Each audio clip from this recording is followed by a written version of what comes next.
Hello, I welcome all spiritual warriors to a new episode of the Cosmic Matrix podcast with your hosts Bernhard Guenther and Laura Matsue.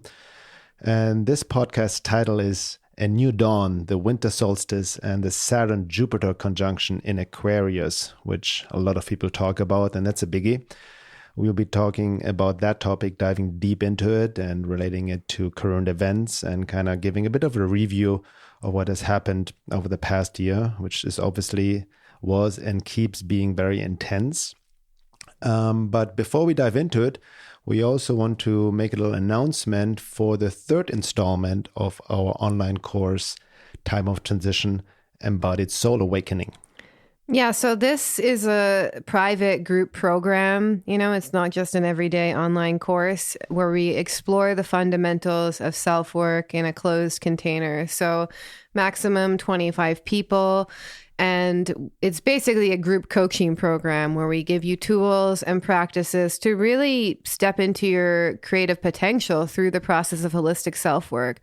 So all of these processes are stuff that we've used on ourselves, that we've learned. We work a lot with somatic modalities like compassion and inquiry and other psychospiritual modalities. And we really, our intention for this program is really help people who are waking up during this time of transition, get a better understanding of the current changes, both happening on an evolutionary perspective, as well as the micro perspective and their own individual role that they have to play during these times, especially going with the themes of Saturn-Pluto, the Saturn-Pluto conjunction that happened in January, the Saturn-Jupiter conjunction in Aquarius.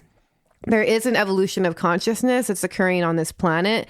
And everyone who's incarnated during these crazy times does have a specific soul mission to carry out within these deep earth changes. And we are making an evolutionary jump as a species, or rather we have the opportunity to do this. And how that goes depends on how much we link our own individual creative potential to this larger group consciousness, which are going to go into more detail. But if you really like the stuff that we talk about on the podcast and you want to meet with a group of like-minded people to engage in this process of self-work through this multidimensional perspective, I highly recommend that you apply to join at awakenapply.com. So it's awakenapply.com. Tell us a little bit about yourself. As Bernhard mentioned, this is the last time that we're going to be doing this in person. And then we're going to move this into another incarnation of itself. So if you want to work with us one-on-one and you want to connect with like-minded people, don't wait on this one because this is going to be the last time we do this. Exactly. And like the other two previous courses, this is a 2-month program. It starts officially February 16th, but enrollment is open now. The application is open right now. And I also point out what's unique about this program is, Laura just mentioned, it's really inevitable that we engage in this work right now, right? Yeah. There's an intensity, there's a lot of fear, anxiety in the air, in the collective consciousness, but there's a silver lining. It's an opportunity. Yeah. And what's really unique about that program is that we really combine what we call the quote inner and outer work, right? It's based on the fourfold approach of holistic self-work to work on all levels, physically, emotional, psychological, intellectual and spiritual, but put it in the context of what's happening in the world, the bigger picture, and even the matrix forces we're up against. So you gain the tools to navigate these times and are able more to connect to your true self and the guidance within. Yeah, and this work is definitely not for everyone, No. You have to be ready, but for the people who it's for, you're going to know, you're going to feel that call. So yeah, we hope to see some of you there. Yeah, exactly. All right. So moving into the Saturn-Jupiter conjunction happening in Aquarius tomorrow. For some people, it's happening today, or actually when we release this podcast, it already have happened, which aligns with the winter solstice. So Jupiter is a planet of expansion and Saturn is a planet of restriction. And they may seem paradoxical, but they actually work really well together because with Jupiter conjunct Saturn, these energies of expansion and restriction can help really ground our dreams in reality. Saturn gets a bad rep in conventional astrology. We see it as being like repression, restriction, suppression, but it actually just gives structure to our life. When we work with Saturn positively, it's kind of like the positive father element in our life, like making sure we have a structure, we have a design, we get things done, right? So Jupiter is really, in Aquarius especially, is going to help us envision the dreams we have for humanity, and Saturn will help us structure and build it. So there's a really great potential to create a solid framework and long-term goals about what direction we think humanity is going into. And this is a 20-year transit, and it's the beginning of a new social era for humanity. And this can go in either direction. It's really up to our individual choices. So when Saturn is in air too, and this is kind of the shadow side of Aquarius, we have to be careful to not be too extreme in air qualities. So being too objective, getting caught in the mind to the point where we're really separated from our feeling nature. And this is kind of showing up already, I see, in people who are just saying stuff like, trust the science, or like, trust the experts. Well, first of all, like what science, and who was the science paid for, and what exactly does the science look at? And then what is this expert? What's this nature of the consciousness of the expert? Just because they have a PhD in their title, okay, what did they study, So that's kind of, I can see this playing out collectively already, because when Saturn is unconscious or is made unconscious in our lives and we don't have enough structure, we feel frustrated, we feel lonely, we feel afraid. You already see, because the Saturn-Pluto conjunction happened in January, we have a Saturn problem playing out. Many people have different opinions about Saturn. Some people link it to Satan or whatever, but I'm just talking about the archetype of Saturn astrologically. So Saturn in our lives can feel like this wet blanket in this area of life where it's holding us back. And you can kind of see this happening collectively, when people are trapped in their mind and not in their humanity. This is what an excess of Saturn in air in Aquarius can do to a person. So during this period, and I'm just looking at the Saturn aspect of it, I'm going to move on to the Jupiter, we may find it difficult to communicate our deeper feelings with others. The goal is to learn how to use the mind wisely. So use the mind as a tool and not be trapped by it as a weapon. So we can use the mind and this power of objectivity, which Aquarius is looking for, to explore deeper parts of our psyche, to explore our emotions from an objective way. That's a higher element of it. But with Saturn and Aquarius, we really need to start creating some structure around both our collective and transpersonal goals, and not be so much focused on our own little internal insulated reality. A lot of people live their lives and be like, okay, this is what I need to do in my own individual life, and don't wake up to the bigger picture perspective. So we're really thinking about how can we restructure humanity as we know it, and how could we move from the personal will into the cosmic will. And this is also aligning our personal will to the cosmic will, because in Aquarius, we're really moving into these transpersonal dimensions. So this is about group consciousness, and really feeling, okay, what is going on collectively? Where is humanity heading? And what is the individual gift that I have to offer humanity? This is so linked to the kind of work that we're doing as well in our program, because we provide you structure in order to really find your own unique soul purpose in this time of transition, and we really, this is not about mass consciousness. This is not about going along with whatever the herd is doing. This is also about retaining our own individual and creative expression within that as well.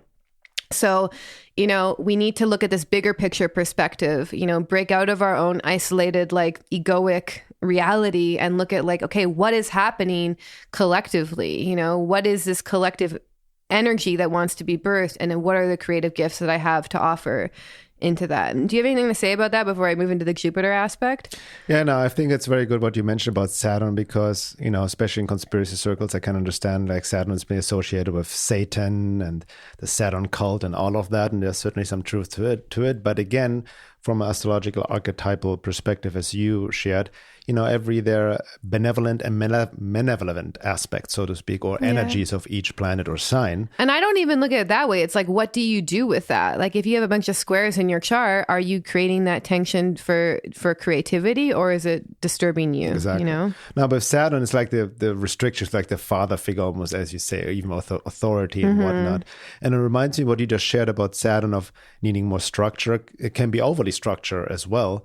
It ties into what David Whitehead and I discussed in a previous podcast. And he talked about the aspect of the masculine and feminine energies, even the political, like classical left versus right. When you quote unquote too liberal, quote unquote too progressive, you're lacking structure. Yes. Right. Everything goes, everything's open, no rules, whatever. Exactly. You know what I mean? We see this like the chaos inducing leftist Antifa, BLM, who just want chaos. And ironically, I want to just throw it in, Lauren. We just rewatched the Dark Knight Batman trilogy. And we just watched the second one of the Joker, this incredible performance by, what's his name again? Heath Ledger. But the Joker, some people, he has no goal, but he just wants to create chaos. Like it's almost this lack, like just anything goes, right? Yeah, he says he's an anarchist, basically. Yeah, exactly. Yeah, anarchist That's actually an aspect of Aquarius too. In Aquarius, in an extreme, can be also shadow aspect of Aquarius, because Aquarius rules revolution, breakthroughs, right? But the shadow aspect is just to revolt and rebel for the sake of revolting and rebelling without knowing why you're actually doing it. Could be a knee-jerk reaction based on your own childhood stuff or shadow aspects. And a lot of people are actually rebelling against that father element that Saturn represents. Which also David Whitehead, we talked about, in a sense, anybody who has like some unconscious daddy issues gets very triggered by Donald Trump. Yeah, for example, of course. Right? Yeah. Especially if they grew up in America. Exactly. But what would, in light of self-work also comes into it, like we need to kind of, be open and go with the flow, but we need structure in life as well. Yes. You see it even within the body. I see it from a bodywork perspective. Some people are overly rigid. They need to stretch more, right? Loosen up. Yeah. And some people can be overly flexible. Yeah. That's like, just for example, yoga, you can do all the poses of a person who's very flexible, but they may need actually more structure in their bodies, more muscular, definition and all of that. And you see this in life as well. Some of us, we need the structure. And then again, like even with self-work, we've said this many times before, there's only so much self-work you can do on your own. And if you don't have structure, a certain discipline, you will get lost in it. You cannot catch your own blind spots. You will justify, rationalize it. Yeah. Even your triggers you're not fully aware of. Yeah. So, that's why we need to work with others. And that's, again, for our group program, that will give you like a structure, kind of like in a sense, a guidance to stick with it.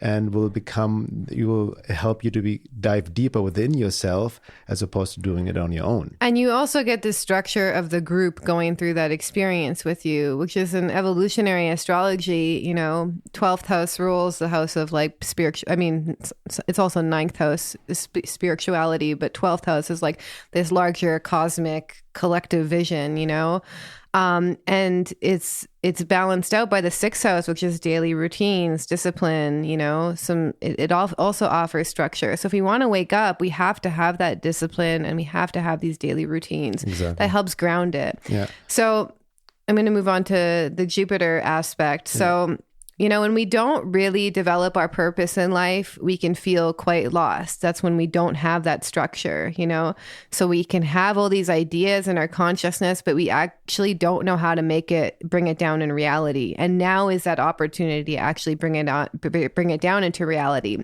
So, when working with these transpersonal realms, we have to guide ourselves to more universal concerns. So not like I want to have this job and have this relationship or whatever. It's like, what is actually my role in this bigger picture perspective? And if we're not sensitive to these universal concerns, and this is also the shadow side of both Aquarius, as well as, we have no concerns at all. We're kind of like nihilistic. We want pure anarchy and chaos, or we want to rebel for the sake of rebellion, not because for any purpose and not because of any higher ideal. We're just doing it because like F the system kind of thing, So, or we move into Pisces, and when we don't have any concerns at all with Pisces, what happens is we're in these transpersonal realms, we're overwhelmed by them. That's when you get alcoholics and drug addicts, which is also a Pisces Neptunian influence, So the conventional meaning for the 11th house is actually, people say it's friendships, groups, societies. That's a part of it. That's like a 3D manifestation of it. But we're really more trying to understand the nature of the collective to the extent that we can understand our own individuality within that larger context. So we're not just joining groups because we feel like we're going to belong. That's actually more Capricorn 10th house stuff. We find our role in society, but we're really meeting with like-minded people so we can get an idea of this larger sense of the whole. Like it breaks us out of our own egoic confines, basically. So we must understand this group to the extent that we can understand our own individual nature within the group. It's not about getting lost in the group, which I think you experience as well, which we'll get into, because you actually have Saturn in 11th house, which is similar to Saturn in Aquarius. So basically in evolutionary astrology, we're working with these two axes, Aquarius and Leo. And this axis asks us, how can I link my creative gifts to something that's useful to the larger whole? So in order to really understand what's useful to the larger whole, we really need to understand this bigger picture perspective. We need to understand where humanity is at. And then we have to be able to ground that vision in reality by linking our own creative self-expression into what humanity needs right now without losing our individuality to those needs. That's the key point.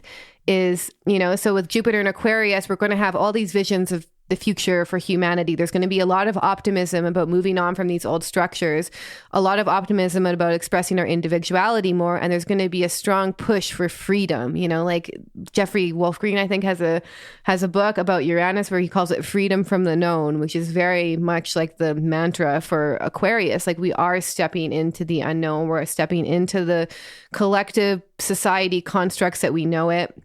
And we need to actually embrace kind of our unconventional side, our weird side, our different side. And we must be willing to push these boundaries of the known in order to push humanity forward. And this is not just rebellion as an immature rebellion against society or against the family we hate, but almost like the rebellion against like the shackles of society and the expectations from our friends and family, which are holding us back, basically. So we need to not be afraid to express our true individuality in spite of what society, our peers are doing or what they expect of us. We need to not bend to the mob for fear of what they might think, being afraid to speak truth, push the envelope. Like I kind of see the world is like in this construct, of like the role, like if you have a gift, if you're good at writing, you should be a journalist or write books or something, but we're stepping outside this known world. And that can be it can actually be very traumatic as well. So there's a trauma signature in evolutionary astrology where your Uranus is basically. And so when we break free from the crowd, when we break free from our peers, what our family is doing, there's trauma that comes up. We can feel like an outsider, or we can feel like we're never going to find somewhere where we belong, So we're also going to go through this collective trauma as humanity changes, as society changes. And it does get better and it does get easier. I know for you've been going through this Aquarius trauma, like pretty much your whole life, like kind of speaking out against topics that weren't talked about in your social circle, But basically, it really comes down to just being proud of our uniqueness, thinking about where society is headed and using our creative gifts to create the society we want. We need to not be afraid of breaking through the status quo and moving forward with visions for the future, for humanity and the collective. So anything that breaks us out of our usual patterns is good with working in this energy. And I'm just going to touch on two more things. So the shadow side of Jupiter in Aquarius could, be anarchy, rebelling for the sake of rebellion. And it can also be getting involved in like new age concepts that like promise us enlightenment without having to go through the muck of our childhood and stuff, It can be a very superficial kind of relating. You want to say something about that? Yeah, that reminds me just, because as I mentioned at the introduction to this podcast, you see it all over social media, this Saturn-Jupiter conjunction Aquarius is all hyped. You see posts all over on Facebook. Yeah, most of it is garbage, to be honest. It is garbage. It's a lot of new age stuff. It's like, we're going to send it to 5D and all this, like, like you mentioned, the shadow side of Jupiter and Aquarius, and also as if things will change overnight. Yeah. Saturn and Jupiter is first very restrictive and expansive at the same time. And this is a long 20 years. 20-year transit cycle, right? And it's nothing happened overnight, and it's not going to happen by itself. It requires your participation as well.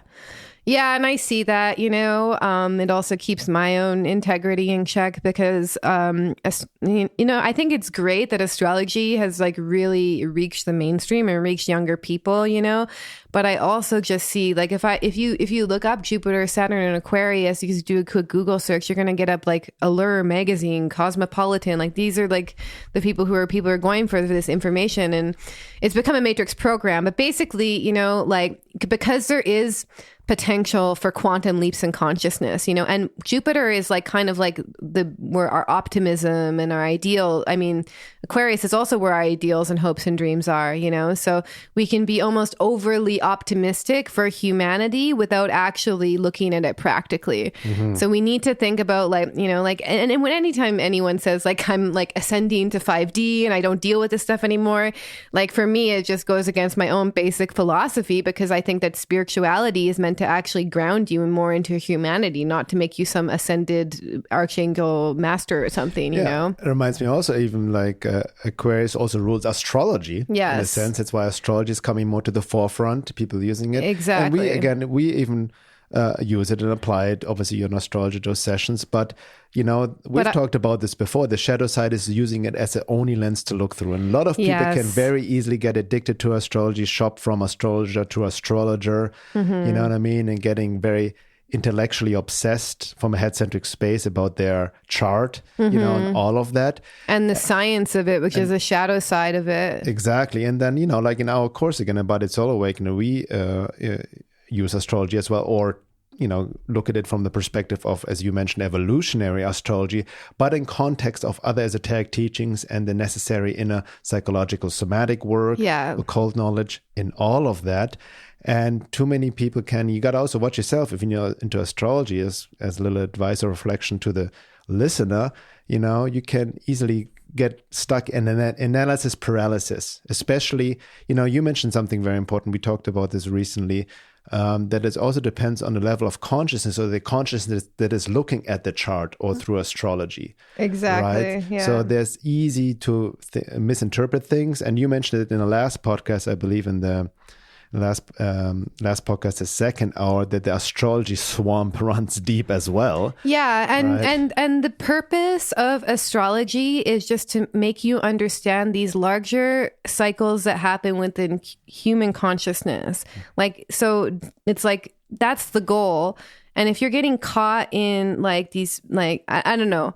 I'm not the kind of person who gets caught in like the scientific aspect of it. I like find a system that works for me, and then I apply it, and then I see what happens, but I don't check my astrology every day. I don't put too much thought in it. To be honest, I spend more time meditating and processing my triggers and doing self-reflection work, because that works better. And that's actually what we go through in the course, is like, like if you know how to process your triggers in a conscious way, like, oh my God, you just became like a beacon of light to everyone around you, because you're not projecting them on them as much anymore. That's even more productive in that sense, or fruitful, than even knowing your astrology chart. Yes, right? totally. So it's not necessary, but what it comes down to, in the nutshell, you can easily use astrology in this day and age, the shadow side, for spiritual bypassing. Oh, for sure. Yeah. So, and it's also, by the way, and this is my own perspective that I've learned from evolutionary astrology, and a lot of great teachers, like Dane Rudger as well, talks about this. It's not about the chart. It's about the nature of consciousness that experiences the chart, So you can see a chart and be like, oh my God. Like sometimes I see charts and I'm like, Jesus, like I wonder what they're dealing with. And then I don't like tell them, I ask them questions, I'm like, hey, like what's your relationship with your dad like? Cause I see some fourth house stuff happening or whatever, So yeah, we want it. And that's, by the way, the shadow side that I was pointing at, with Saturn and Aquarius, we can get so caught in the mind, so caught in the analytical scientific realm, that we actually lose our humanity, which is kind of what veers us towards transhumanism. Exactly. So just to finish that off, another shadow side of Aquarius can be being arrogant and having a sense of intellectual elitism, which you can relate to, I'm sure. Yes, where we think of people around us as sheep because they haven't woken up and we haven't, So we need to watch out for that as well. And as I said before, the positive potentials is we can actually take quantum leaps in not only individual consciousness, but collective consciousness. So, Uranus rules this higher mind, this morphogenetic field of mind, that transcends a single lifetime as well. So, we can have sudden visions and sudden insights that happen literally in a split second that can be a huge breakthrough for us while Jupiter is in Aquarius. So there is really a great potential for a great awakening out of this conjunction. But we really must not be afraid to share our light, share our uniqueness, share our genius, and not let the shackles of the status quo hold us back. Yes, we need to understand, we need to not be madmen and to completely abandon reality and go live in a cave and start prepping, that's kind of like abandoning society to the extent that it becomes pathological, Yeah. So you really want to understand the structures in society, the roles of society, but not let the status quo hold us back. So during this solstice, what we do is we're going to make a big altar, and really go into prayer because we're setting the seeds for a new earth and a new era for humanity. And this is, as we said before, a beginning of a 20-year cycle. And it's really up to us as individuals, as part of this collective consciousness, what that era will be like. So, we each have our own individual responsibility as part of the whole. And there's also what you mentioned about before. It's also Aquarius is the bigger picture aligning what you mentioned, cosmic will, which is essentially divine will. Yes. Right. With the higher forces, the bigger forces that also want to come down here. So it's getting, Aquarius is also from an exalted and what do you say? Exalted way. It's also getting out of the ego construct of I and looking at we and what's good for the collective. Yeah. Right. And what's good for the collective can also be obviously perverted and distorted. That's when the new socialist new world order comes in. Yes. Right. The homogenization of humanity, trying to make everybody the same, mistaking uniformity for unity without still respecting the individual. Exactly. Right. Yeah. And we also might experience, disruptions and changes in our lives, especially while Uranus is in Taurus. So you see this already, people's friends that they've known for many years are breaking away, but this is really the time to also find groups of like-minded people, and really, not isolating ourselves. That's actually what they want, they meaning the deep state or the cabal or whatever. They want you to be isolated. They want you to feel alone. They want you to feel like, this suppression, this frustration, the negative aspect of Saturn and Aquarius, and we need these mirrors of our community to really understand ourselves too, not getting lost in the group identity, which I think you can speak to, where you get lost in the group. I actually went through that as an initiation as well, like losing myself in a group, because that can also be a type of trap in itself where we think, okay, like 11th house, I need to go find my community or whatever. Yes, you do, but you need to find a community where you can also be your true self in. Exactly. Well, speaking of myself, like for example, I can talk about my personal chart a bit. Obviously, I'm Aquarius, Sun in Aquarius. I also have my North Node in Aquarius. And I have Saturn in the 11th house, which is ruled in Taurus, but the 11th house is ruled by Aquarius. It's the house of Aquarius. And I have my, Saturn return. That's a big topic in itself, every 28 years. But Saturn in there's restriction around groups in a sense. Yeah, like difficulty finding like your tribe. Difficult. That's been the story of my life. I felt always alone, loner, and trying to early in my life, trying to fit in, trying to find groups, and to the point when I was very insecure, even changing myself so I can fit in, being authentic, totally. right? But it never worked out. But also, that's been a big lesson. And I've been, as you alluded to before, I've been part of various groups, even an esoteric group, which, I thought I found my tribe, but I was losing my individuality. I was at some point afraid of speaking out about certain things and repressed my individuality to fit in. And once I started expressing myself more, interesting how it worked, it was almost like manifestation of how I felt within myself, the group started to attack me, right? Putting me down, public attacks and all of that, just for being myself, basically, right? And that hurt me deeply. It ties into my own wounds of even past life betrayal and, and all of that, being stabbed in the back and all of that. But it was in itself, looking back and not falling into blame or victim, it was initiation to really step up in my individual self, my true self, unapologetically, being myself authentically, right? And not caring anymore what other people think of me. And that's been a process. It's always still a process, but that was the deeper lesson for me, especially with Saturn in the 11th house. Yeah, exactly. And that's very much the initiation process that we can go to when we start to break from the known. This is like the status quo, you can stay in that, you can adapt to the status quo, you can be very comfortable, that's also Capricorn, kind of learning how the world works and finding a way to climb up the ladder in the world of success.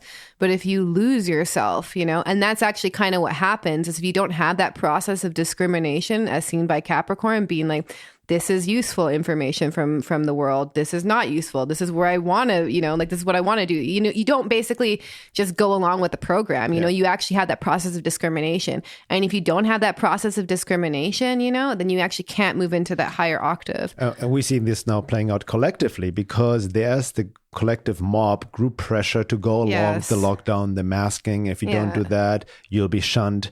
Your business will be, closed and all of that. So you better shut up, put up, and go along with it, or you'll be, be fined or put into jail and all of that. So this is this draconian way of forcing people into an artificial group consciousness, or not group consciousness, but artificial get along, and it's all based on fear. Yes, exactly. And a lot of people are actually kind of going through this. I mean, I've gone through it in my own work myself, is going through this kind of Aquarian initiation where they get called like a conspiracy theorist and all their friends and family think they're crazy. It's kind of like it's just an initiation. I know even for myself, like I have Uranus in the 6th house.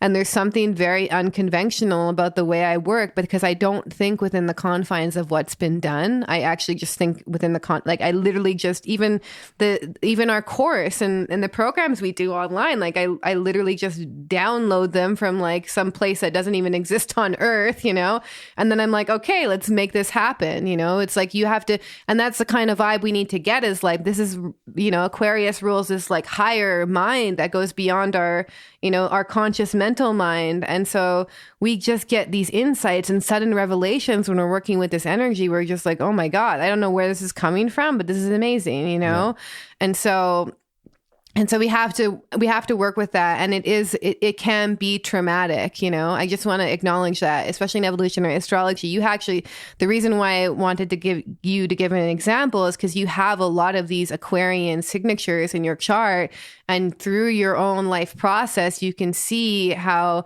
you've tried to fit into these many groups, whether it's the spiritual group in LA, or whether it's this kind of this esoteric community, even the people that you went to parties with in the desert around your Saturn return, and then you had to break free from that norm as well. Yeah, and I was also almost proverbially casted out of the village. Yes, that's very Aquarian. Living by myself in isolation and hermit mode. In the mountains in Topanga. But what I also want to share is that when we talk about this whole Aquarius, because you alluded to that as well, that Aquarius rules technology, computers, and also transhumanism. Yes. So what's happening right now, especially also on that note, Pluto is also going to move into Aquarius in a few years as well, right? Mm-hmm. So a lot of, that's the quote-unquote age of Aquarius that's dawning upon us. So we see this reflected in the world, right? So transhumanism, in a sense, I would say, is almost inevitable. It's part of the evolution of consciousness we're going through, we need to go through, and there's karmic cycles that have been set in motion in the past that need to play themselves out. Yeah. But it's again in what consciousness, right? Even with computers, with technology, we can use it against us or for our better good. Same with transhumanism and all of that. It can be completely what we talked about the Great Reset in the last episode. This technocracy that's coming down can be used to enslave humanity, even these new vaccines and RNA and nanochips and all of that, and Elon Musk's Neuralink and, AI and all of that can completely enslave humanity. However, I'm also of the idea if it's approached from the right level of consciousness, it can be also used to uplift humanity. I mean, that's a slippery slope, right? I don't want to but I just don't see it so black and white. What I'm saying is, with even just from an astrological perspective and Aquarius themes, this whole computerization is inevitable. It already has happened. You know what I mean? The way we're already computerized. Who can even exist nowadays without a smartphone and computer and whatnot? So what I'm saying is, what you mentioned, shadow side of rebellion, is not about regressing into an archaic, I'm just going to live, in a tribe of the land. Yeah. So to speak. And good luck with that. I tried that. And I'm not saying that we need to reconnect to Earth, but it's not going back. Yeah. It's that how can we use technology with this higher level of consciousness. With more intelligence. With more intelligence, sure. with more awareness, with more conscience, even from a spiritual nature, instead of letting us enslave us. That's huge, because I think we talked about this in another podcast, but humans' ability to multitask is not as good as they think it is, and that we live in this era of distraction. And so if you can stay focused right now, you have a skill that 95% of the world doesn't have, So we really have to understand that in order to ground our dreams in reality, sometimes we have to do things that are not fun. And sometimes we do things that are not a novel, meme to look at. You know what I mean? Our brain is constantly seeking novelty and new things, and Saturn really is you're going to do this every day, even when it's boring. And even when you don't like it, that's how you build. If you're going to build a house from square one, you don't just get to be in the house in the end. You have to build it from the ground up, and you have to lay out the blueprint and lay the foundation and stuff like that. And that's kind of the way to look at this cycle, is we're building something as well for humanity. And we are moving into a new cycle, and the nature of that cycle depends on the nature of the consciousness that's experiencing that cycle. That's key, and I want to mention something. That's something that reminded me of what you mentioned before about my path being an Aquarius, and my life so far and the work I've put out, what I've written about. And now, in the interesting sense, with all the craziness happening in the world, Aquarius is becoming more quote unquote popular. These themes, at least, these Aquarius themes. Oh, for sure. Yeah. Because, as I mentioned, I've written and talked about these topics, very fringe, conspiracy-like, out there topics for the past 20 years on my website, videos and whatnot. And nobody would want to listen to it, a very small minority. And now people are starting to warm up to it, right? Now, what I've written about over the past 20 years is now starting to happen in real life. You cannot deny it anymore, right? On so many different levels. Yeah. So I think it's also part of this the evolution of consciousness that we start to question, Aquarius is the rebel, the revolutionary, in the true progressive in that sense, not the political progressive, but the progressive of new frontiers, new, because you're pushing the boundaries of the known. Pushing the boundaries of the known. So a lot, Aquarius is also the typical question everything, question authority, question everything we've been told and taught. Yeah. And we're just literally at the beginning, even in regards to the history of our world. Aquarius also rules aliens, UFOs, other civilizations, what is a true history of humanity. So there's a lot to uncover, and a lot will be revealed over the next years. So this is not going to happen overnight, right? Yeah. And, let's just talk a little bit about this year in review and how that's been as well, because around this time of year, last year, we did a almost prophetic podcast were titled Winter Reflections and Contemplating Death. Yeah, who would have known? And we had no idea at the time what kind of death we were going to go through. And on that note, I think it's still a valid, very good podcast if you want to listen to it. It's podcast number 23 from last year, and we did it December 19th. To the day a year ago. Yeah. And it also ties into again, the seasonal times we're in. Let's not forget the cycles of nature.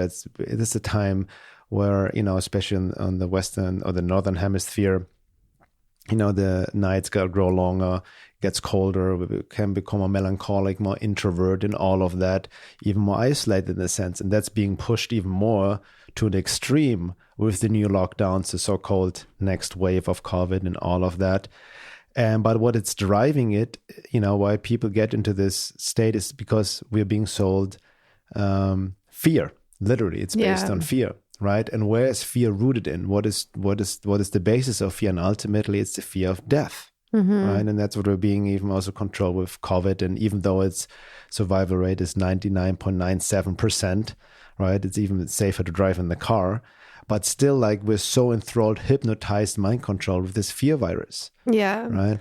And you see that happening. Like, again, we went for another hike where people turned their backs to us and wouldn't walk through the air that we walked through. Yeah. And this is kind of the suppression. It's like people are getting trust the science, trust the experts, and they're getting so caught in their heads about it that they're actually losing their humanity.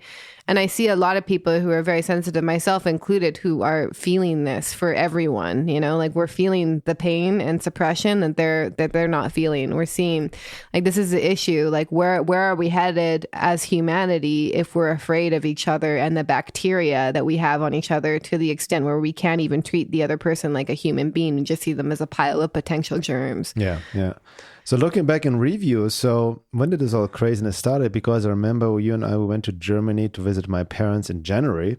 Yeah. Almost like intuitively, like, let's do this now because we thought we're going to be busy this year. We have no time to visit them. But then also, I remember clearly it started slightly. We saw a few people here and there with masks at the airports, but we would be like, Yeah, it was just like whatever kind of thing, voluntarily. Yeah. And then got back and then it started happening February, March. That's when it really hit the first wave and the lockdown. Like, what did they say? 15 days to flatten the curve or something? 2 weeks, yeah. And then it took a life on its own. And then what happened as well, let's not forget George Floyd. Everybody almost forgot about it. No one's talking about him anymore, which initiated the quote-unquote race wars and BLM Antifa rioting like crazy. Yeah, now that the election's over, no more that. So that's really fascinating. But so all of that happened all at once. And looking back, if you understand the agenda, it's all been really planned and years in advance. Yeah. And depending where you are, I think it's also really important to process the trauma of what we've gone through this year. Because I know from just maybe speaking for myself, like going to LA when they had the protests and the riots and the lockdowns, and then they were like, let's defund the police now. Like, I was like, oh shit, like we better get out of here, That's true. Like, we had early on the intuition, almost the instinct, we need to get out of here. That was almost like in April or so, we thought about like getting away, moving away, like there's some inner drive. Yeah. And I think many people, it literally resulted in an exodus.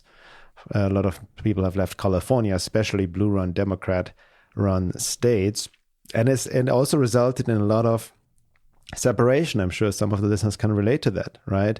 Like a splitting has been happening. Yeah. And we talked about this before. There's like this artificial divide and conquer by the cabal deep state of race, religion, or political affiliation. Yeah. But there seems to be also a natural timeline reality split, right? In the sense of where you're at level of awareness and being to let go of people that are not aligned with who you truly are anymore. Yeah, and align with your true tribe. And it really like put, it was a good test. I mean, you wrote something about this, I think, on Facebook recently. It was a good test for who your true friends are. Exactly. Yeah. Because if someone, like if you want to express your creativity in light of whatever role you have to play in this evolution of consciousness, if you have people around you that like aren't supporting you or jealous or put you down or say, oh no, you need to go to university for 8 years to do this or whatever, like you got to reflect on like, are these people helping me with my soul purpose? Or are they holding me back? And I'm not saying that you can't be friends with these kinds of people. I'm just saying that, your ecosystem and the people you surround yourself with will greatly reflect how much you're going to be able to align with this soul purpose. At a certain point, like just out of habit, I used to share my hopes and dreams and wishes for the future with people like around me, my family of origin, who were not supportive of it all. In fact, just used to criticize me and tell me I couldn't do things, At a certain point, I just had to stop sharing that with them. And then when I stopped doing it, like my creativity exploded. So this is again, these structures of our peers, of our family, of our people around us, are they supportive to you actualizing your creative mission in light of this bigger picture perspective, or are they holding you back? And then sometimes we can make kind of tribal alliances based on blood. But what I see more happening now is we need to actually use the internet intelligently to find our soul family, and that will help us get over this kind of Aquarian trauma of feeling like the outsider, or feeling like the weirdo, or feeling there's nowhere we belong. Yeah, there's probably a lot of other people who are just as weird as you are, but you have to go out and find them. Yeah, and also in this day and age, it's really, because it's really intensified, and there's a lot of anxiety and fear in the air. And I feel it's very important, going back to some maybe practical suggestions of what people can do, especially with the winter solstice and the new cycle of Saturn-Jupiter. Because nothing's going to be done for us. We need to have conscious efforts, but it's really important not to feed into the fear frequency. I can, sometimes these thoughts come in to me as well out of the ether. These are the occult forces tag in, or the matrix forces, to project this like totalitarian, mandatory, vaccinated technocracy in the future. And, and you can easily get into fear and desperation and worry. And it's not about taking a New Age pill and denying it, but there's something to be said to keep a healthy mindset in terms of healthy optimism. Yeah. And on a practical perspective, this means really also being able to be in your body and understand your nervous system and understand what dysregulates your nervous system. Not that you're never going to have an active nervous system. That's not the point. It's just to understand, like, if I'm scrolling through, like, this is a good example. When I was scrolling through Facebook, when the riots were happening, Andy Nago was like posting, like all the protests. It was activating my nervous system to the point where I started to slip into like a trauma response. So we need to be in our body in order to actually first understand, okay, is this activating me in a good way or a bad way? Because nervous system activation is not a necessarily bad thing. Like when I drink coffee to go to work, like I'm kind of pumping up my nervous system a little bit. On that note, I want to address, it's also kind of the shadow side of Aquarius. I can relate, because Aquarius rules the intellect. Yes. And I can also get stuck in my Aquarius nature and of just information and get out of body, dissociate. Yeah. Right. And also need to remember to disconnect from technology, to get into nature, to get into my body, to do my practice. Yeah. Right. And, and also like be in the here and now without projecting into the future. Yeah. Right. Again, we're not talking about being in denial. And we also need to make, if you have a strong calling to move to a different place, city, as we have done, then follow that. But where's it coming from? Right. There's a difference, making decisions from an embodied place that's really like coming from your true self, as opposed to from an head-centric space where you're just overwhelmed with information. And analysis paralysis, and you act out of desperation. Fear. Exactly. So, any technique that gets you into your parasympathetic nervous system, an easy way is making your exhale twice as long as the inhale. Like you can just do a few breaths like that. But in general, one of the main things that we're going through right now collectively is a trauma. Whether you believe in the official story or not, if you go out there in the world, you're going to see that people are actually traumatized, and the best chance we have to help someone who's dysregulated in their emotions is if we become master regulators of our nervous systems ourselves. Yeah. And that literally creates a field of calmness around a person. Like if you'll know when you meet someone who's really good at regulating their nervous system, because you just feel safe and calm around them, and you feel like you can be yourself with them, you know? So we really need to be those people in our community in order to have any chance at getting through to them. We may not get through to them anyway. It's my perspective that very few people actually turn towards questioning reality, waking up in their lifetime, so that's fine, but there's still billions of people on this planet, and there are enough people that will be motivated in order to create the world that we want to live in. We don't need that many, actually. Like that thing about 144,000 light workers or whatever, I think it actually has some truth to it. Yeah, we only need a population of dedicated people who are really anchoring this higher consciousness. Who are truly aligned and truly sincere in that sense. Yeah. And also that gets me to, what you can do with this winter solstice and this Saturn-Jupiter.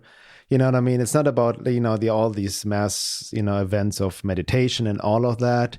But what is more important is connecting with your true self and ultimately your soul purpose. That's also ties into Aquarius being a unique individual. Mm-hmm. Being truly unique is not from an ego perspective and unique like a cult of personality. Yeah. Being eccentric, that also rules Aquarius, but the ego can easily hijack that as like, look at me, right? Mm-hmm. But ultimately to your unique soul purpose. But what does soul purpose really mean? There's a lot of confusion about that, and we actually go deep into that in our course as well. But soul purpose directly relates to your relationship to the divine and aligning with divine will. Yeah, right? exactly. And what does divine will mean? Means actually connecting to your true self, because we do co-create reality. It is about reality creation, right? Yes. We all creators, but we're not talking from the viewpoint of the new age distorted, superficial idea of the secret, creating reality of just focusing on positive thoughts. But it's actually going beyond your egoic identification, and something deeper wants to manifest through you, because we are transducers of higher energies. Mm-hmm. And the more we align with the divine, with God, with divine will, which is your true self, the more creative energy or potential we have as well to give our unique gifts to the world through our unique impression, and also at the same time create a positive timeline. Yeah, and I can give an example of that because, in my astrology chart, I actually have the South Node in the 5th house, which is in Leo, which is the opposite sign of Aquarius, So when I was a child, I was really creative and artistic. I had no issues expressing that, Also, that's where my Pluto is. So creative expression came very naturally to me. And so I really didn't know what to do with it. I just kind of did whatever seemed like a good idea at the time. And I started writing about music at first, and became a music journalist for a while. But then when I went through my own awakening process, I really had to find a way to use my creative gifts in service to humanity. And I noticed the more that I do that, the more that I get positive feedback from the outer world, because I'm linking what I'm good at with what humanity needs, So it's not just about creative expression for the sake of, oh, look at me, I'm like an actor or an artist or a musician, That can be one element of it, But what are you singing about? What are you writing about? Is it useful to the collective kind of evolution of consciousness that we're partaking on? So that's just something to ask yourself, And during solstice, I do if you do want something to do, I highly recommend making a sacred space, making an altar so that you can go into prayer and meditation and really start to envision and see this idea of what is this world and era that I want to enter, and what could be my role to play within that? Yeah. And I also recommend to our listeners, if you haven't listened to it, go back to our podcast from last year, number 23, titled Winter Reflections and Contemplating Death. Because again, especially in this day and age, with this fear frequency, they get us, as long as we are tapping into that and being controlled through fear. And what is, again, I have to repeat that the underlying issue of any fears is unconscious fear or conscious fear of death. So it's about confronting that. Contemplating on death and using the winter energy where everything dies anyway, but recycles and is reborn. Mm-hmm. So it's about being able to die like the ego death and be reborn in your true self. Yeah. Because as long as we live in fear, we don't even know how to live. Yeah. That's really what it comes down. That's what we're seeing. People are so afraid of dying, and safety. With all the lockdowns and the regulations, draconian Orwellian regulations, masking, social distancing, and all of that people follow, they forgot how to live. Yes. That's no way of living. They just exist, right? Manipulated. And I think about that, the way that I work through it is that, first of all, I've been through so much trauma that you can't surprise me much anymore. But also just, approach the worst case scenarios with a sense of curiosity. And that's how you can objectively look at it. Be like, okay, like what would I do if the worst case scenario, there was like, we're going to get more in the second hour, but like mandatory vaccinations or whatever, like how would I handle that, you know? And honestly, even if they like held me down and forced vaccinate me, I would still be speaking truth, and I would just use that as ammo, you know, like every single challenge we have, we can use it as ammunition. And I would become the most outspoken anti-forced vaccination force that you could reckon with, you know, like, so that's the way that I look at it. And I'm like, okay, like that's the worst case scenario, and I'll fight against that worst case scenario, you know, and because I want to do what feels right for my body. And I feel that that's medical freedom is a choice that like we need to decide for ourselves what goes into our body in any way whatsoever. So we need to also not be afraid of like just objectively, you know, taking stock of our lives, what could happen to humanity, and then being like, okay, what does my own true self feel is the right course of action in spite of that, you know, because we're often most afraid of the things that we're not looking at, you know, and the more that we can just look at it and just be like, and this is where the objectivity of Aquarius comes in, be like, okay, you know, I notice in my body whenever I think of the idea of like mandatory vaccinations, I feel fear. Okay, where's that fear coming from? You know, and just being able to, because we're not going to get rid of fear, no matter what New Age people try and sell you. You know, it's actually a healthy function of your nervous system to detect danger in your environment. So you don't want to be completely fearless, but you want to get in a better relationship with your fear and act with courage. With courage, exactly. Because now, when I feel fear, it actually kind of acts as like a fire igniting underneath me, you know? So I can channel that fear. Like it's a very potent energy, the energy of fear. I can channel that into something constructive rather than letting it like take me down. Exactly. So yeah, and then we at the end of the first hour, we'll talk about this more in the second hour, especially like, also it's so important again, what we forget when we get lost in this 3D matrix and whatever may happen, may not happen on a 3D matrix level. Or even on a cult level, whatever, but our connection to the divine, to God, right? Just to spiritualize the being is more important than ever. Having this deeper faith and trust in life, understanding there are things we have from an ego personality no control over. There's something bigger happening in the positive sense, right? An opportunity in light of a quote unquote great awakening, right? But we also need to allow ourselves to spiritualize our being, to have this sincere aspiration to the divine.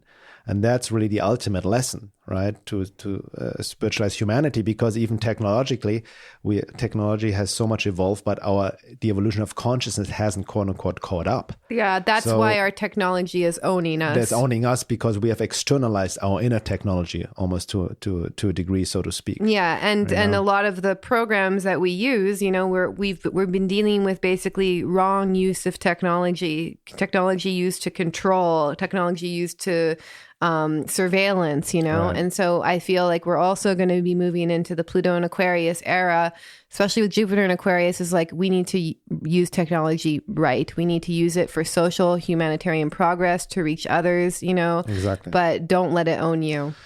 And again, if you want to journey with us, Laura and I, in our private coaching program, Embodied Soul Awakening in February, please apply at awakenapply.com. It's limited to 25 people. Again, this is going to be the third round. And as Laura mentioned, it will be most likely the last incarnation of this specific program. And once you apply, we also give you more information about all of it. Again, go to awakenapply.com. And if you want to listen to the second hour, if you're not a member yet, go to my website, veilofreality.com, and sign up as a member. You have access to all the second hours of all podcasts and the membership forum. And also, again, if you want to show your support to us, we always appreciate people joining as members, whether you want to listen to the second hour or not. If you get a lot of this podcast, it's a very easy way to support the work. If you want to support us and become Patreons, we'd really appreciate it and support our work. Thank you. And then other topics we'll get into. I also really want to dive more into the esoteric occult topic of organic portals, soulless humans, in light of transhumanism and understanding Bill Gates, Fauci, and all these people, right, who have an extreme materialistic view of the world, and looking at it from the esoteric perspective. And I want to talk more about the necessity also for civil disobedience in this day and age, like practical action we can do, conscious action, right, as well. And really combining, which is, it's important this day and age, and we have repeated it many times, the inner and outer work. Yes. Becoming the spiritual warriors, right? It's the importance of inner work to clear ourselves and connect to the divine, but it's not a passive process. We also need to engage in spiritual activism, become spiritual warriors and resist the anti-divine forces.